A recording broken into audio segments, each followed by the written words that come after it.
Amigos da Mais TV, o tema que nós preparamos para hoje foi narrar toda a história de formação, desenvolvimento da banda M5. É um tema próprio nosso, da nossa comunidade Mimoso do Sul. Então hoje nós estaremos narrando toda a história dessa banda, né? Como que ela surgiu, como que ela se desenvolveu, quem foram os seus idealizadores. Uma história bastante bacana que com certeza vocês vão gostar. A banda M5, ela foi formada aqui em Mimoso no ano de 1964. Portanto, está se fazendo hoje 59 anos de formação desta banda, da banda M5. O seu idealizador, infelizmente, já não se encontra mais com a gente. Ele já faleceu. Foi o Carlos César. Ele que incentivou o Orlando, que é o meu primo, junto com o Gelber, a montar uma banda. Então, numa conversa informal entre esses três camaradas, eles resolveram idealizar este sonho. Vamos montar uma banda em Mimoso do Sul? E assim a ideia surgiu, a ideia de se formar a banda M5. A ideia foi colocada no ar. Passou-se algum tempo até que o Maneca, irmão da dona Regina Guiar, tio do Renilo, meu cunhado, casado com a minha irmã, resolveu dar o pontapé inicial. A ideia foi criada, mas eu preciso idealizar, acionar essa ideia. E o acionador dessa ideia foi o Maneco. E juntos, então, reuniram-se ao acaso o Alcimar e o Maneca para, efetivamente, fazer com que essa ideia saísse do papel, saísse do mundo das ideias e viesse habitar o nosso mundo real. E, como as formações também precisam de incentivo, houve um fato que impulsionou a formação dessa banda. E aconteceu de se construir aqui em Mimoso uma cabana na esquina da Praça Coronel Paiva Gonçalves. Ali, onde antes era o fórum da nossa comarca e onde antes funcionou o tiro de guerra. Então, naquele lugar ali, construiu-se uma cabana de bambu, uma cabana rústica, para funcionar como um bar aqui em Mimoso. Mas esta cabana teve uma história interessante. Ela passou demais a incomodar o prefeito municipal da época, o prefeito Darcy Pires. O que acontece? Darcy Pires percebeu que na entrada de Mimoso, depois do Municipal Litero Clube, tinha uma cabana de palha. Então, ele entendeu que aquilo seria a recepção da nossa cidade. E como não era uma obra bonita, uma obra rústica, feita de bambu, coberta com palha, isso incomodou o prefeito. Ele não gostou, achou que o local estava inapropriado, porque estavam colocando uma cabana diante da Praça de Mimoso, da Praça Coronel Paiva Gonçalves.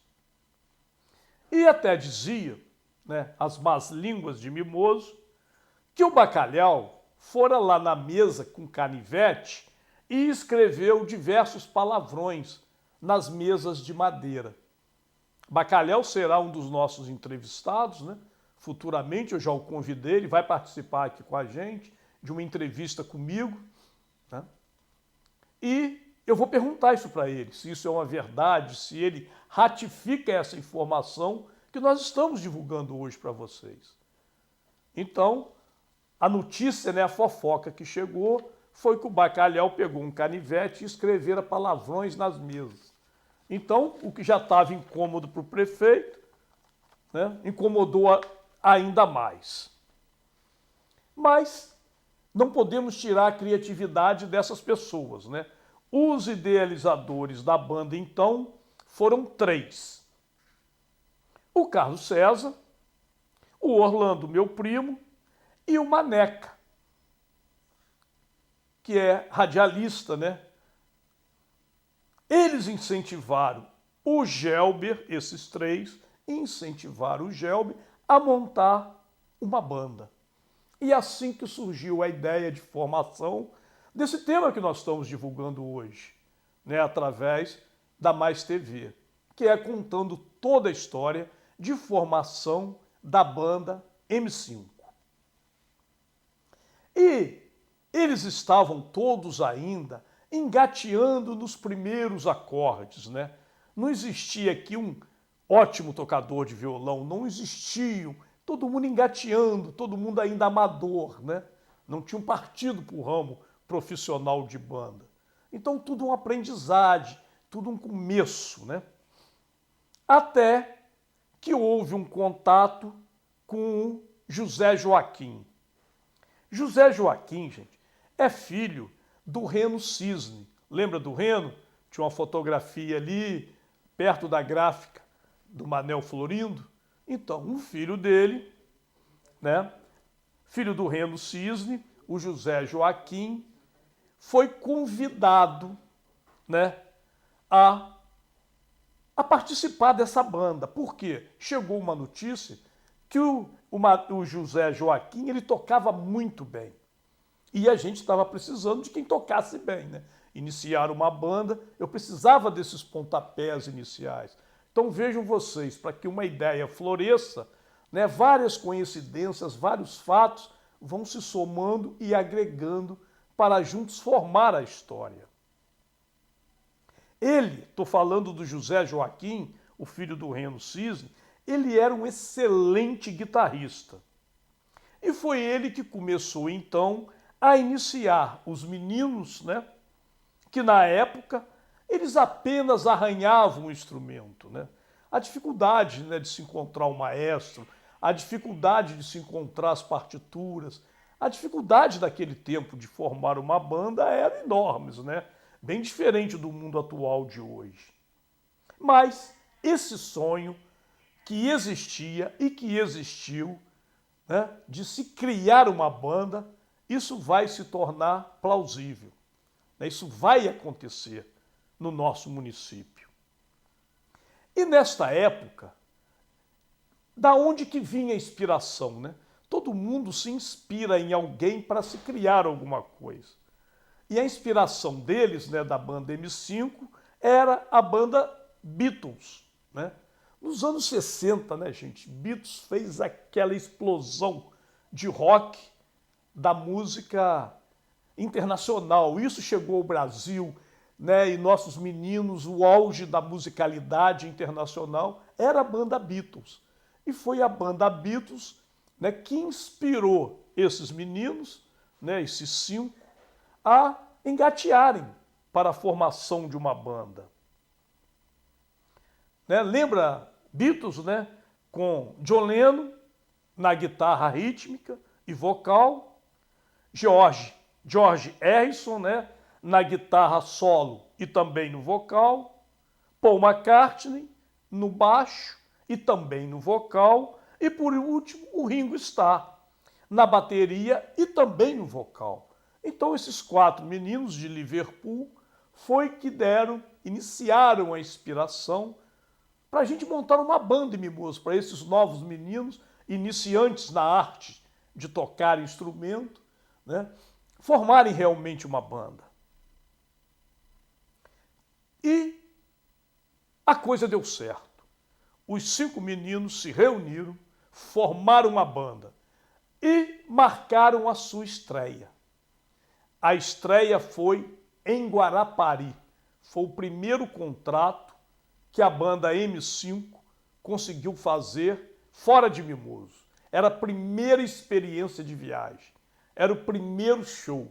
Era o primeiro momento de apresentação fora do nosso município. Lá em Guarapari. Aqui, né, pertinho da gente, no litoral do Espírito Santo. E as coisas também, né? As dificuldades também acontecem. E junto com essa estreia, eu também tenho que contar que foi o primeiro tombo que eles levaram. Por quê? Pagaram a banda com um cheque sem fundos. E até hoje, esse cheque faz parte da coleção do Gelbi. Né? Eu entrevistei muito o Gelbi, entrevistei muito os componentes desta banda, fui na casa do Bastião, né? Bastião Fábio é meu amigo, né? Meu vizinho de frente. Então, eu investigando tudo isso, eu fui montando essa história. Porque dá muito trabalho produzir uma pesquisa desse tipo, né? São muitas as entrevistas, você tem que ir anotando tudo, confirmando as informações. Então, o Gelbi tem lá. Existe esse cheque dado, o primeiro cheque que a banda recebeu era um cheque sem fundo. Então, o M5 surgiu inspirados em 5 meninos de Mimoso. 5 dos 5 componentes e M de Mimoso. E assim formou-se e foi denominado a banda M5. Essa é a explicação do nome da banda. A formação inicial do M5 era assim: o Clécio, que era o irmão do Erivelto, na guitarra, o Sebastião Vasconcelos na bateria. O Sebastião Vasconcelos, inclusive, foi uma indicação do Maneca. Maneca que falou: coloca esse menino na bateria que ele tem futuro. Gelbi na guitarra base, Gatinho, Gato Lessa, né? Foi nosso amigo aí, né? Tivemos a oportunidade de conhecer, também não está mais conosco, né? Gatinho faleceu. E o Wagner na percussão. E assim esses 5 meninos, né? Eu chamo eles de meninos, na época, né? Formaram o que nós estamos divulgando hoje, narrando para vocês toda a história de formação da banda M5. E o local inicial para os ensaios era a casa onde a tia Lígia tinha um salão de beleza. Era a antiga casa que depois virou do Kiko. Depois foi da Ponca. E depois eles venderam essa casa para o Renilo Aguiar, o meu cunhado, casado com a minha irmã. Então essa casa existe, está lá até hoje, muito bonita, ao lado do hotel, né, Marilua. E Renilo e Fernanda acabaram comprando essa casa. Mas foi ali, eu mesmo fui a muitos ensaios do M5 ali, no salão da tia Lígia, salão de cabeleireiro de tia Lígia. Depois, eu me lembro também, os ensaios foram lá para uma sala do Municipal Lítero Clube. O Municipal Lítero Clube tinha umas salas ali no andar térreo. E a banda começou a ensaiar ali, porque lá também os vizinhos reclamavam de barulho, né? Os ensaios faziam muito barulho. Guitarra, né, amplificada, tudo aqueles amplificadores valvulados, né? Então, a banda M5 nasceu e ensaiou ali na casa de tia Lígia. E mais tarde usou o próprio Municipal Lítero Clube para a realização dos seus ensaios.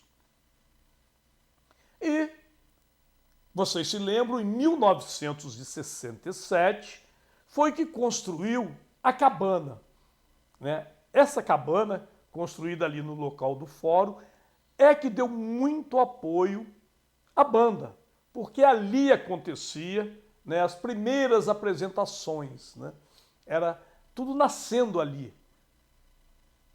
E esta cabana, né, que os nossos mais antigos conheceram, hoje ela não existe mais, ela foi construída ali onde era o fórum da cidade.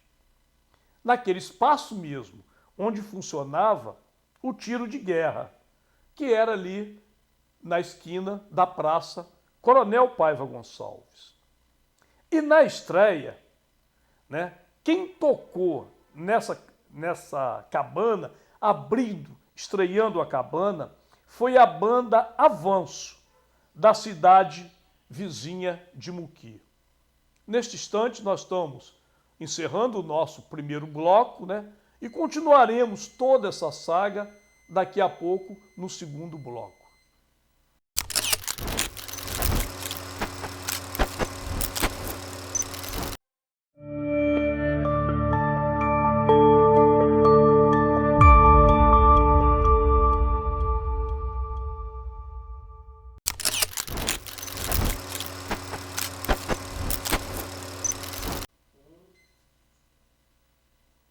Então, neste segundo bloco, nós vamos continuar narrando a saga de criação da banda M5.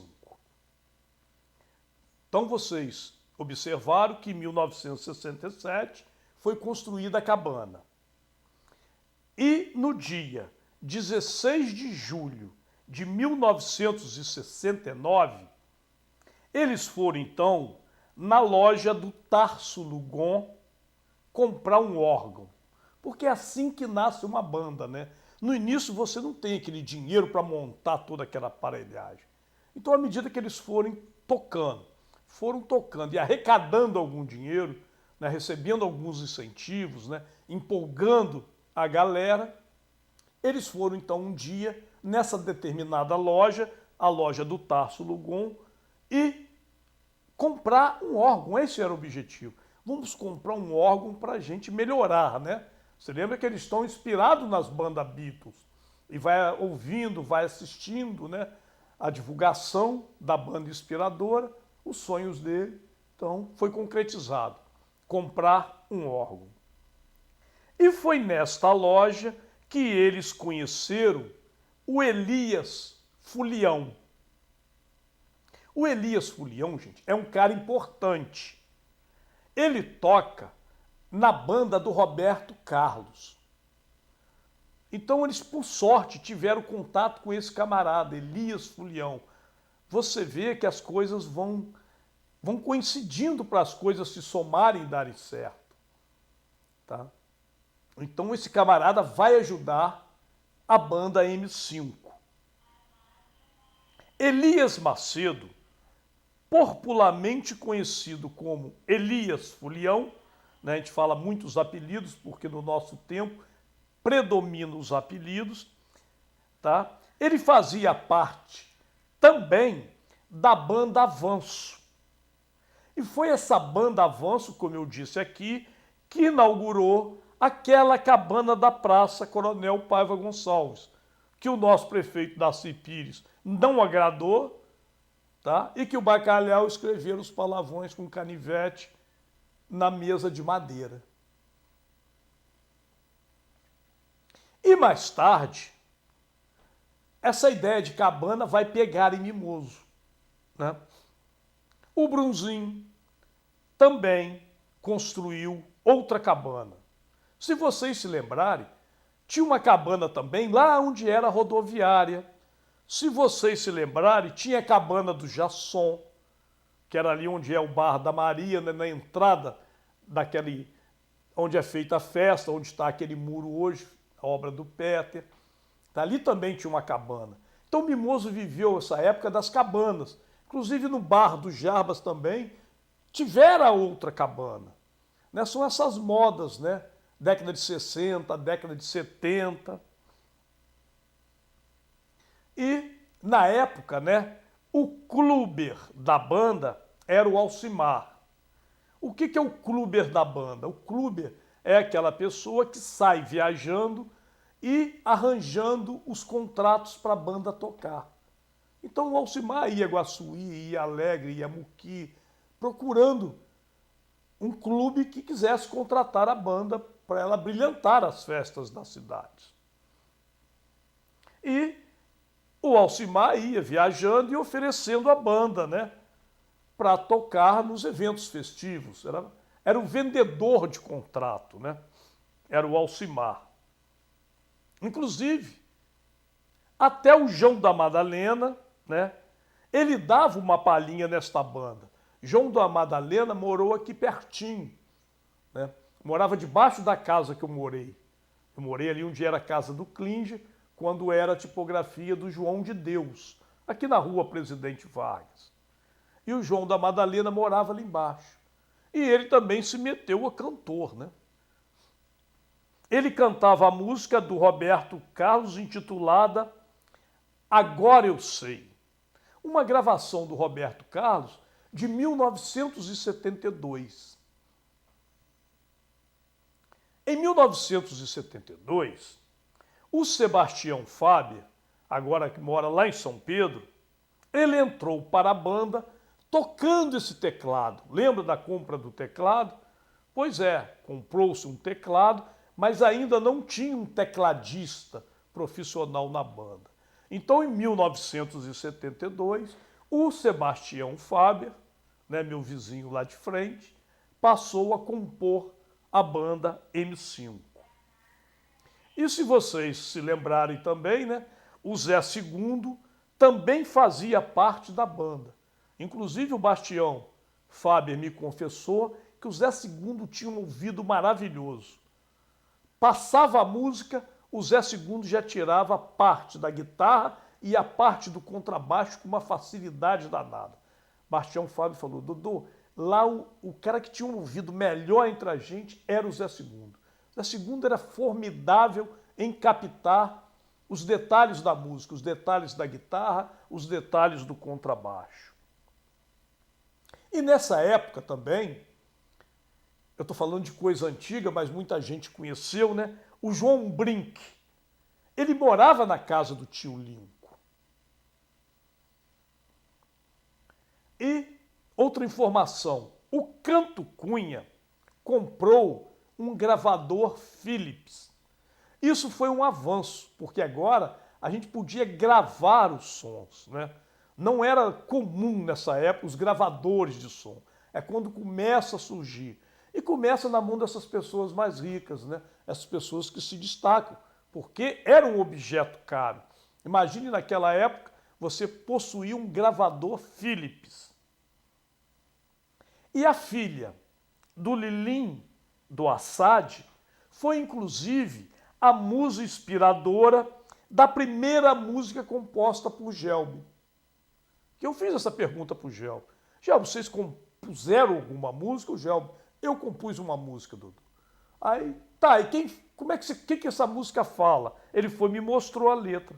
Falou, Dodô, eu estudava, e a filha do Lilim Assad era a menina bonita, as paixões dos meninos. E ela foi inspiradora dessa música que o Gelber compôs. Orlando Martins, também o meu primo, Orlando Santa Helena, também compuseram uma música, narrando inclusive um relacionamento sexual. Então, a banda M5 não só tocava a música dos outros, também existiam músicas de autoria própria. Do Clécio eu me lembro que ele morava lá longe, O Clécio morava na Santa Marta. Então algumas coisas também eu me lembro e vou narrando junto com vocês, abrilhantando a nossa história. A primeira bateria da marca Saema foi adquirida em Muqui, porque é caro os meninos, comprarem uma bateria. Então eles conseguiram comprar uma bateria da marca Saema e conseguiram comprar esta bateria em Muqui. Então vejam vocês que a banda ela vai se formando, vai se materializando, Os pedais caros, essas coisas que as bandas tinham, Que a gente vai vendo outras bandas, possuindo, a gente também quer ter. E isso vai trazer inspiração. Mas tudo isso custa dinheiro, E nossos meninos, claro, eles são pobres, não é? Não é fácil comprar uma bateria para você formar uma banda. E foi também, gente, nos anos 50, que surgiram outras marcas de bateria, que vai entrando no sonho da banda. Existia a bateria GOP, existia a bateria Saema, existia a bateria da marca All-Star, existia a bateria da marca Taiko, mas essas não tinham assim um padrão muito definido. E algumas vezes um instrumento tinha um ótimo som. Em outras vezes deixava a desejar, né? Então você também tem que dar sorte nas escolhas dos instrumentos. E ainda nos anos 50, surgiu a fábrica de pratos Ziltanen, né? Não sei se vocês lembram disso, né? Porque tem as marcas, a importância. Os pratos Ziltanen.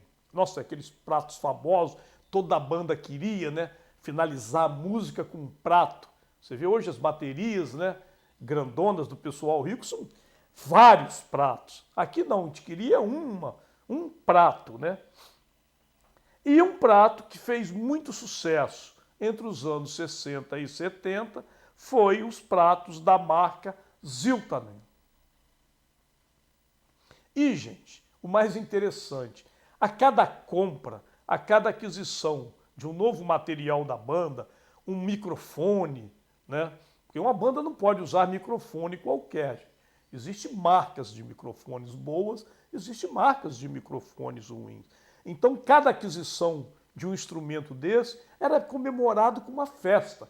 Juntava todo mundo e agora conseguimos comprar isso aqui para a banda.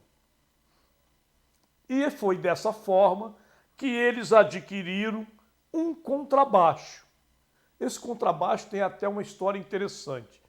Ele já veio com um braço empenado. Mas foi o que apareceu. Era o que os meninos tinham acesso, né? Foi assim, o contrabaixo da banda tinha o braço empenado. E eles tinham outro problema, gente. Problema que para hoje é tão simples resolver, naquela época é difícil a solução. Por exemplo, afinar o contrabaixo. Nossa, me lembro do Gelbi quebrando a cabeça. Quem que afina contrabaixo? Como que se afina o contrabaixo? A gente não tinha não existia internet para a gente procurar essas informações. Tudo era conseguido com muito detalhe, com muito cuidado, com muito garimpo, né? Foi o Cicinho, né? Cicinho já faleceu também. Nossas histórias tem um monte de pessoas falecidas, porque nós estamos rememorando a história, estamos indo fundo no baú da história, né? O Cicinho, irmão do Tolinha, trouxe o Sérgio Noberto para ensiná-los a afinar o contrabaixo, né? Então tiveram que contar com a ajuda do Cicinho, o irmão do Tolinho, que morava em Belo Horizonte, para que ele trouxesse o Sérgio Noberto para ensinar a afinar o contrabaixo. Porque ninguém sabia afinar contrabaixo. E interessante, gente, né? Nessas histórias no nosso passado, nessas rememorações que nós fazemos aqui, né? É que os instrumentos originais, eles fazem parte da coleção do Gelbi até hoje. Então, se vocês tiverem o prazer de visitar o Gelbi na sua casa, essa banda, esses materiais estão todos lá, originais. O Gelbi teve esse cuidado, né? Os instrumentos da banda M5 estão guardados na casa do Gelbi. O Gelbi é meu amigo, eu visito ele muito lá, né? Inclusive foi eu e o Jorge Masca, ainda vivos, né? Quando eu estava formalizando essa pesquisa, porque isso dá muito trabalho para fazer. Juntar todos esses dados, né, de uma banda da década de 60 e transmiti-los aqui para vocês, isso dá muito trabalho para garimpar estas informações. Inclusive eu conto com vocês, se vocês tiverem alguma coisa que sabe do M5, né, traga isso para a gente, abrilhante o nosso programa, abrilhante este documentário, porque dessa forma nós vamos melhorando a nossa performance e a nossa história para vocês. O cartaz da banda era todo produzido, tá, gente? A banda tinha cartaz de divulgação, aqueles cartazes que a gente pregava nos muros, né, das cidades para fazer divulgação que a banda iria se apresentar. E para que uma vista aérea da cidade fosse usada como fundo, o que a banda fez? A banda armou os seus instrumentos lá na Pedra da Estrela, aquela pedra que existe ali na caixa d'água.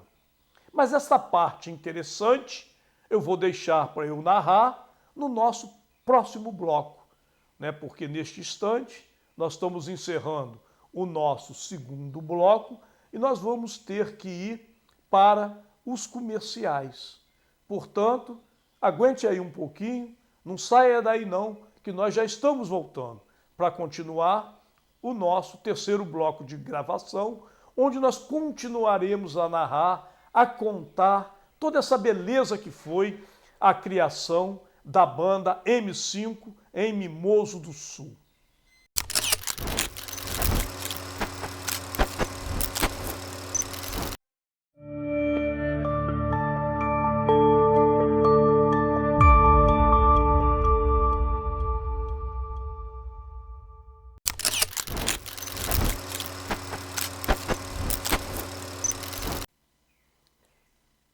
Paramos no segundo bloco quando eu estava falando sobre a Pedra da Estrela.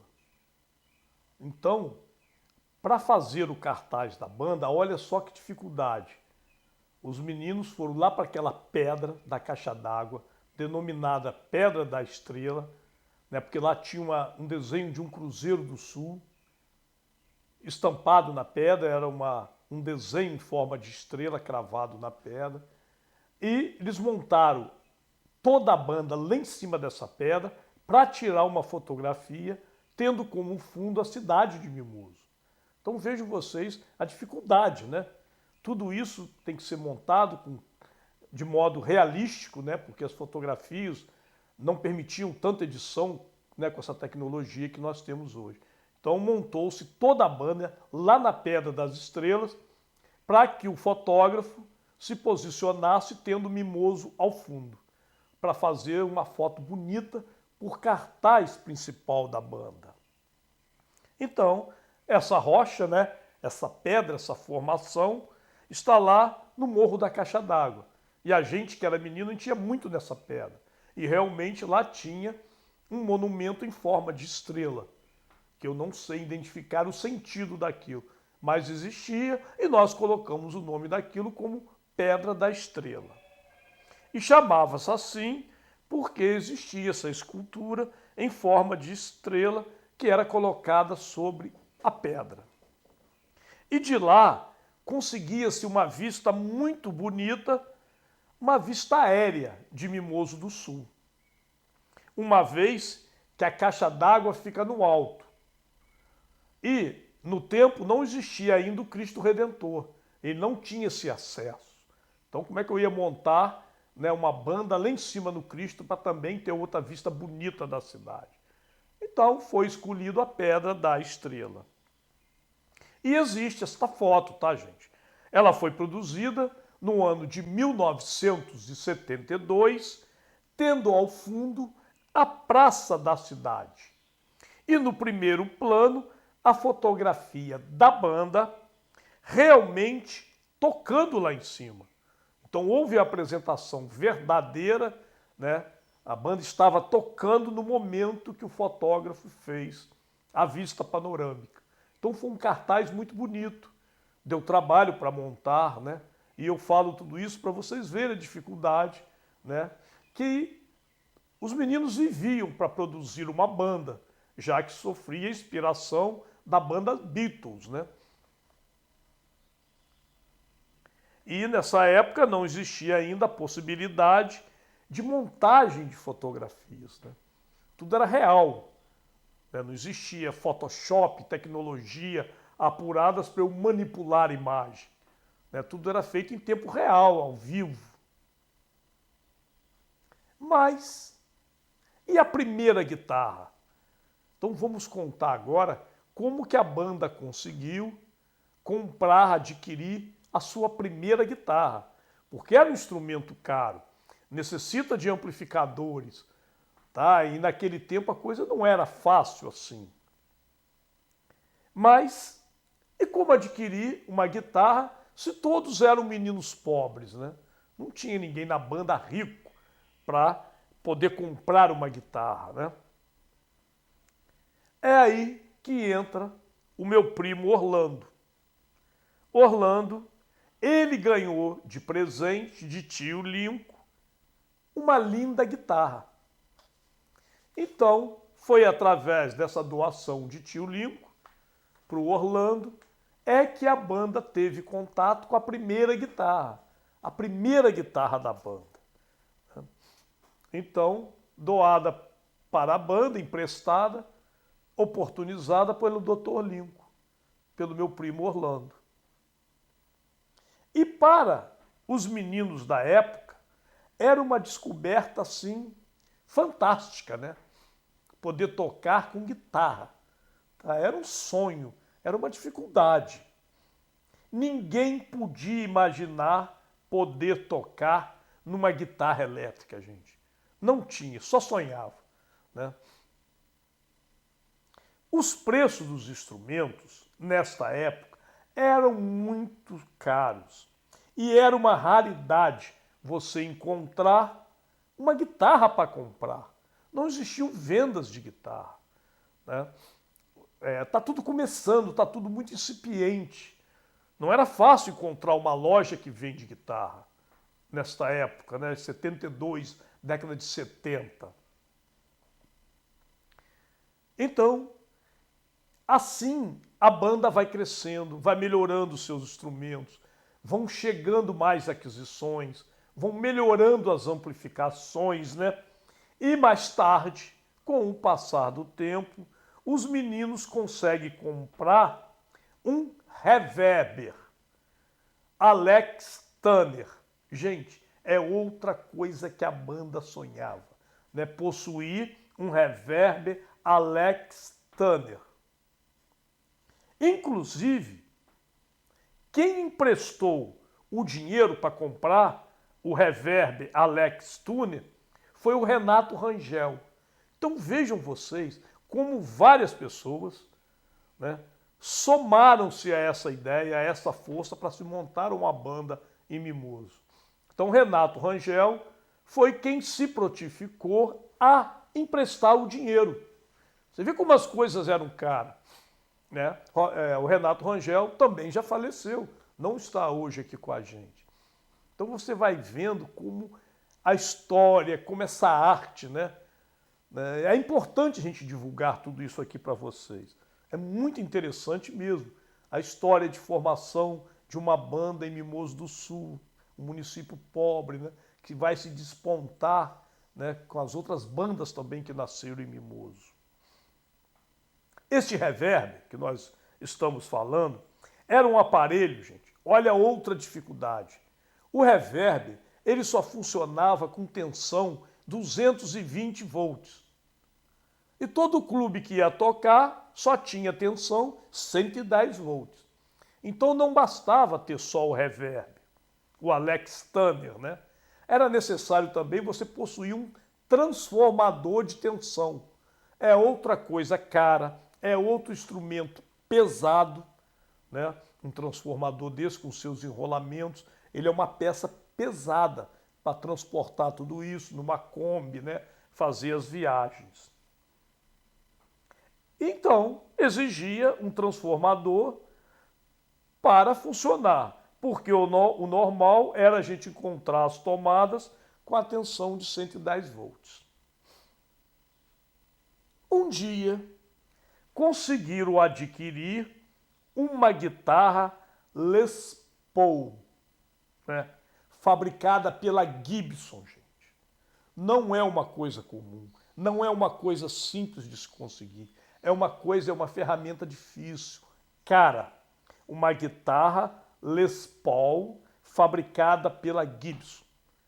Pois o M5 conseguiu adquirir esta guitarra. Ela possuía, por que eles desejavam tanto? Porque ela possuía um design luxuoso. Era uma ferramenta fantástica. Era uma guitarra de boa qualidade, né? Com os captadores de tecnologia mais avançadas. E tudo isso, gente, era uma dificuldade danada. Então, cada instrumento, cada aquisição era uma festa danada. Se reuniam, tocavam, bebiam, comemoravam, né? Que era mais um patrimônio que a banda conseguia adquirir. E para aprender a tocar também, gente, era difícil. Sabe o que eles usavam? Eles usavam o método Capadócia. O método Capadócia era um método que ensinava a tocar instrumentos musicais. Existia o método Capadócia. Tá? E isso aqui é legal vocês visitarem a casa do Gelbi, porque o Gelbi tem tudo isso guardado. Né? Porque eu falo aqui no método Capadócia, vocês podem, né? Os meninos de hoje não tiveram contato com esse método. Mas na década de 60, né, a década de formação da banda, era o que existia. Então tudo era muito difícil. Tá? Mas tudo não começou assim, né, gente? Toda a história tem uns objetivos, toda a história tem umas nuances que a gente vai montando e vai contando. Primeiro, gente, foi a banda The Furious, né?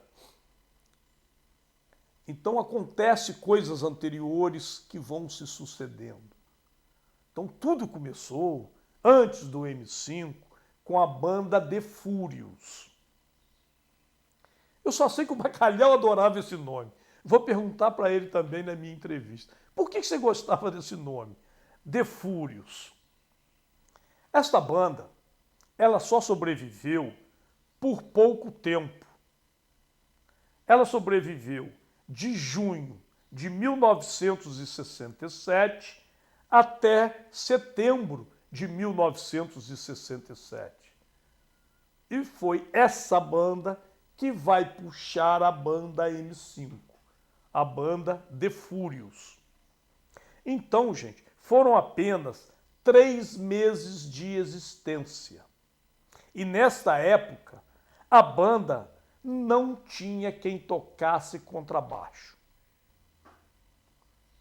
Antes, a marca que dominava as guitarras e os contrabaixos era a marca Fender.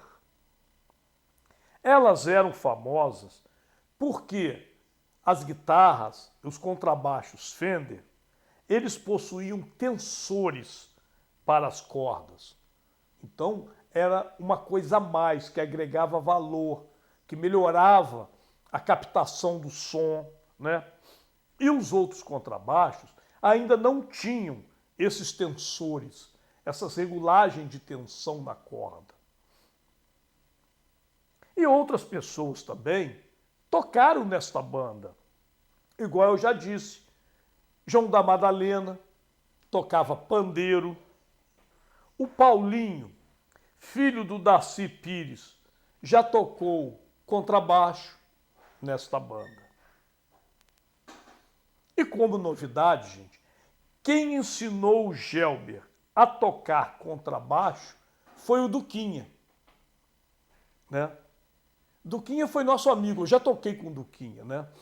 Nós também tivemos uma época dessas loucuras de possuir uma banda, né? E o Duquinha tocou com a gente contrabaixo. E na entrevista que eu fiz com o Gelber, quem te ensinou a tocar contrabaixo? Dodô, foi o Duquinha. Duquinha que me ensinou a tocar contrabaixo. E Gelber se utilizou do curso de violão do Zimbo Trio. A gente vai na casa do Gelber, ele tem lá as revistas, né? Zimbo Trio. Elas eram revistas que ensinavam a tocar violão, a tocar instrumentos de corda, a trocar o contrabaixo. E o Gelber narrava que ele tinha uma dificuldade para tocar Love Theme, né? Love Theme é aquela música famosa do Romeu e Julieta.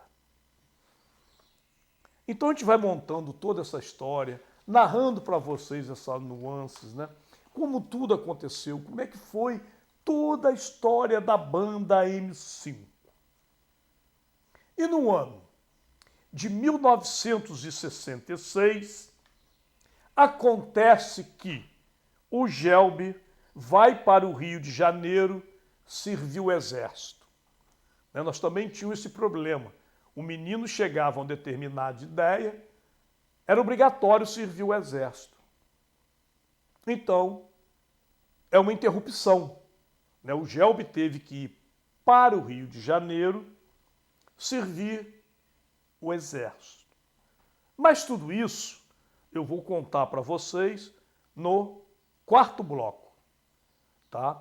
Então, me aguarde aí, não mude de canal, não saia da programação. Continue com a gente, que eu vou voltar no quarto bloco, contando toda essa história da viagem do Gelber para o Rio e como que foi o desenrolar da banda M5 depois disso, tá? Então me aguarde aí, nós estamos encerrando agora o nosso terceiro bloco, mas já voltaremos dentro de alguns segundos, né? Só um intervalozinho para a gente descansar a voz, descansar a garganta e já estamos voltando com vocês agora para o nosso quarto bloco.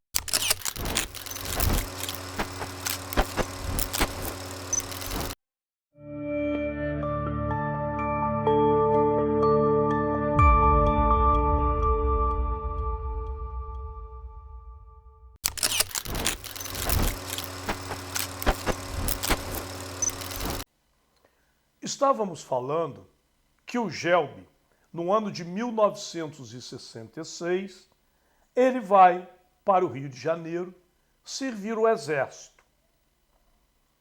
Em 13 de maio de 2017, a banda M5 ela foi contratada para tocar no Dia das Mães na AABB, uma iniciativa do Rotary Clube de Mimoso do Sul. Os componentes foram Mundo, Bruno, Nego Jairo, Gelber e o Jorge Máscara. E essa história interessante que eu vou contar aqui agora foi um dos momentos da banda M5, que foi o projeto Mobral, né? O Brasil estava querendo acabar com o índice de analfabetismo do Brasil e criou o Mobral, Movimento Brasileiro de Alfabetização. Então vamos entender o que esse movimento tem com a banda M5.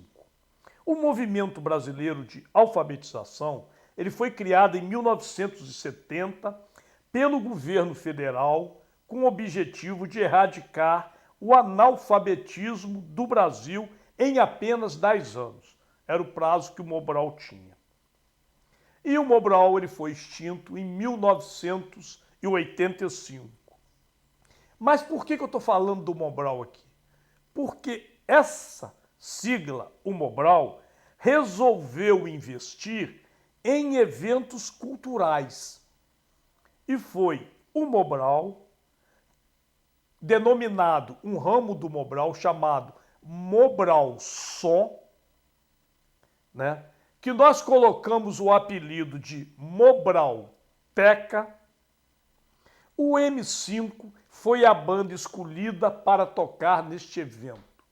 Então vejam vocês já o avanço da banda M5, tá? O Mobral, o projeto Mobralteca, para diminuir o índice de alfabetização do Brasil, contratou a banda M5 para brilhantar as suas apresentações, para incentivar os meninos a estudarem, acabar com o analfabetismo no Brasil.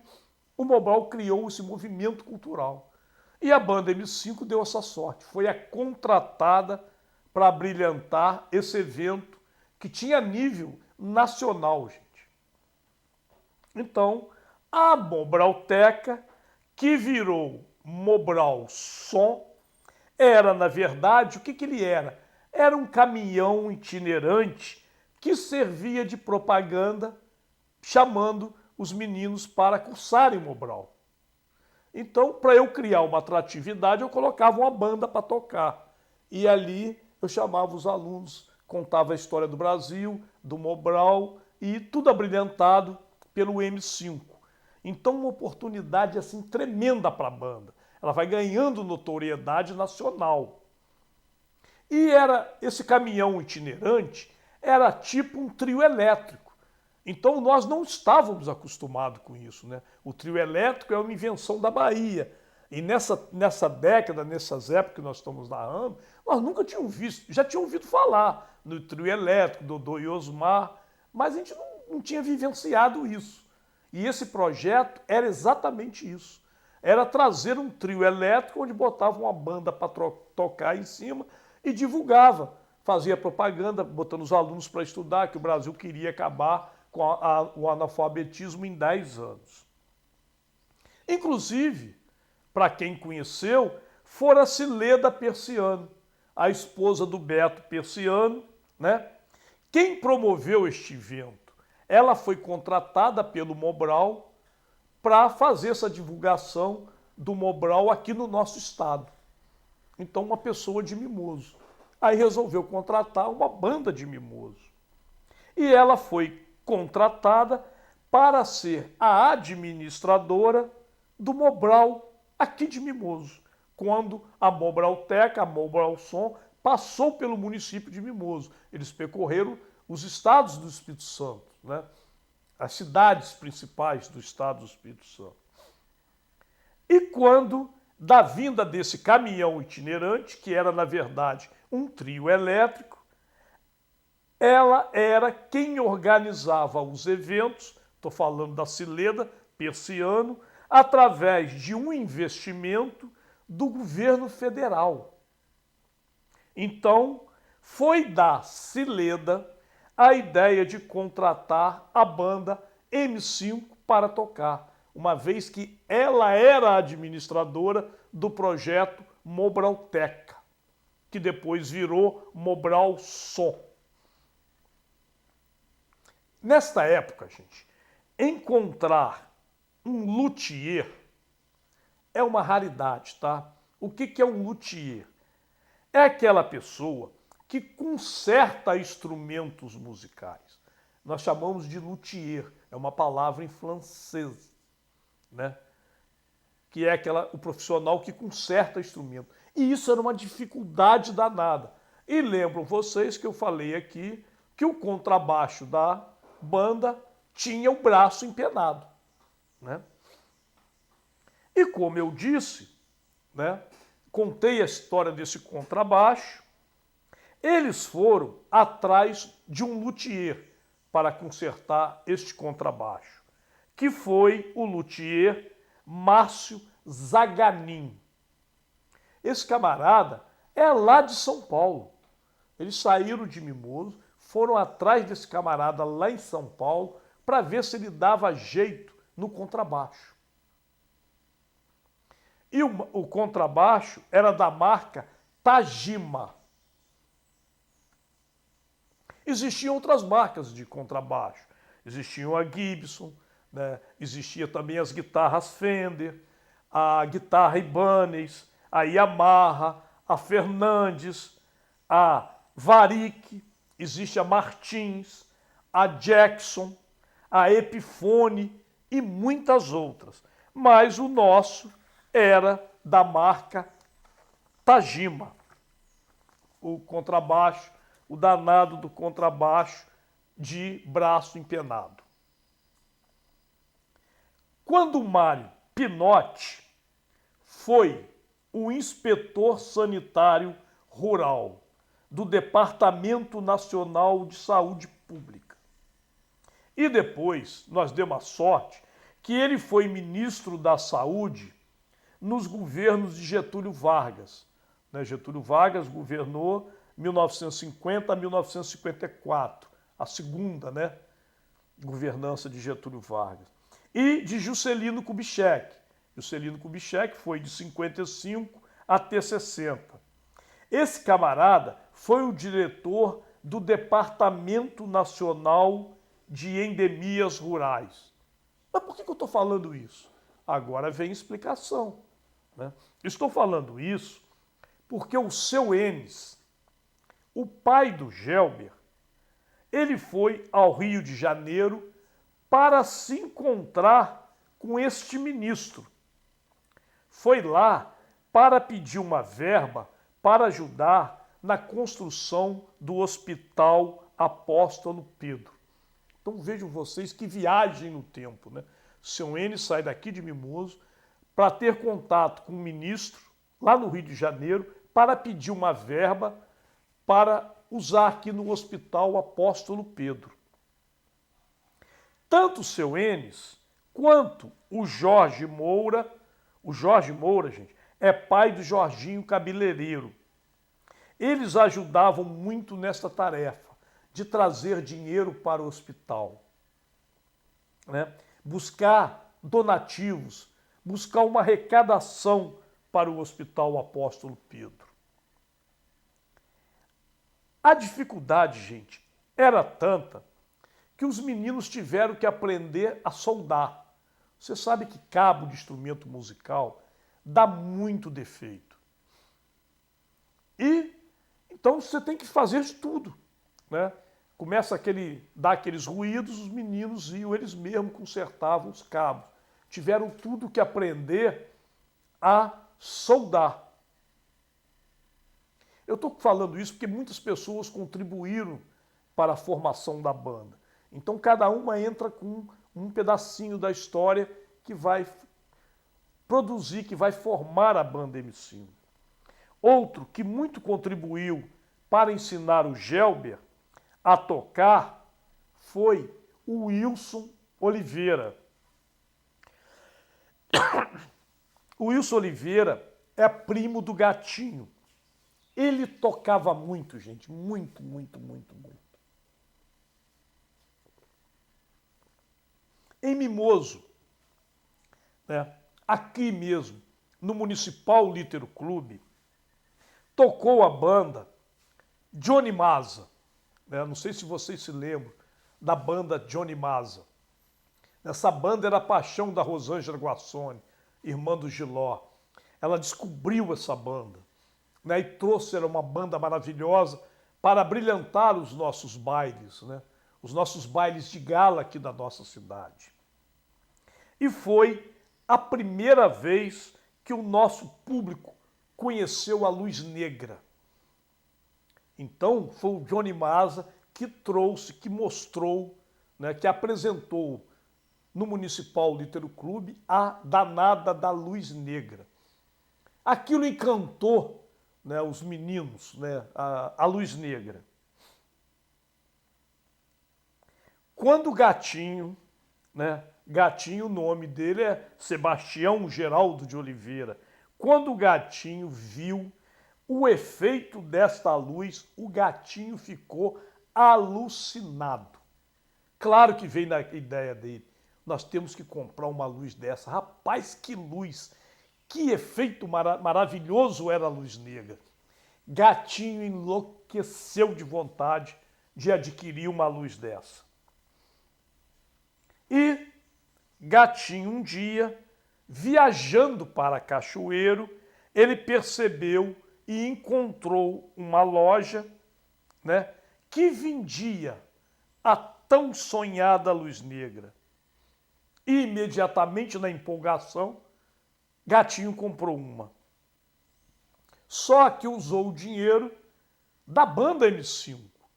Né? Gatinho não comprou com o dinheiro dele. E foi um investimento muito caro. Mas também, gente, foi um material assim que eu diria fantástico. Né?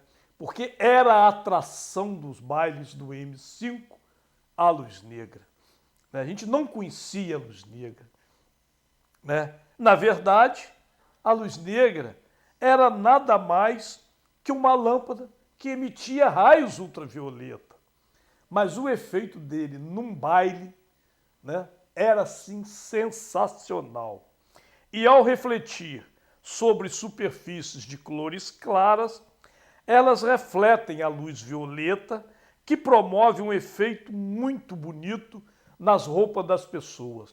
As roupas brancas ficam todas azuis, um azul neon, uma coisa linda dentro de um salão de baile.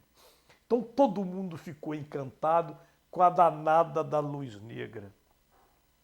E lembramos também, né, os efeitos da luz estroboscópica. Logo que surgiu, né, acendia a luz estroboscópica, todo mundo ficava em câmera lenta. Era um efeito muito legal, né, para as bandas de rock, para a garotada que gostava, né? Nossa, Luz Negra e luz estroboscópica fizeram sucesso nas bandas de nosso tempo. 5 de agosto de 1973. Depois, a banda conseguiu comprar 3 lâmpadas americanas que produziam o efeito do jogo de luz. Então vejam vocês que a gente vai contando, né, toda a evolução da banda, passando pela luz negra, pela luz estroboscópicas, pelo jogo de luz, né, tudo com lâmpada importada, eram lâmpadas japonesas. O custo disso, a cada novidade, os salões de bailes enchiam, né? O municipal, gente, era um baile de gala. Só entrava vestido a passeio completo. O menino tinha que estar de sapato, tinha que estar de meia, tinha que usar terno e gravata. Mal vestido, não entrava no Municipal Lítero Clube.